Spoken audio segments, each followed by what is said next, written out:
ভাঙড় বিজয়গঞ্জ বাজারে যখন দেখেছিলাম যে মানুষের স্রোত ঢল, তখনই আমার খুব ভালো লেগেছিল যে ভাঙড় জগছড়া নেতাকে তৈরি করেনি, ভাঙড় ওই নোটোরিয়াস ক্রিমিনালকে নয়। ভাঙড়ের জায়গা হচ্ছে কাদের জায়গা? আইএসএফ এর জায়গা, এবং যারা শান্তিপূর্ণ রাজনীতি করতে চায়। আজকে আমি একটা মিনিস্ট্রি মিডিয়াতে আজকে আমার সাক্ষাৎকার ছিল, সেখানে কোশ্চেন করতে করতে আমাকে বললো ভাঙড়কে কি ভালো করা যায় না? আমি বললাম ভাঙড়কে যদি ভালো করতে চাই মমতা ব্যানার্জি দায়িত্ব নেবে কি?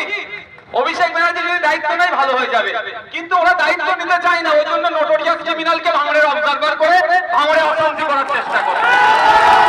তবে একটা কথা, রাতের অন্ধকারে পুলিশকে দিয়ে আমাদের ছেলেরা যেটা উঠা বসা করে মাচা ভাঙছে, আমাদের ছেলেদের উপরে আক্রমণ করলো ব্যবধাতে, আমাদের ছেলেদেরকে ডিস্টার্ব করছে যে পুলিশ প্রশাসনের লোকেরা।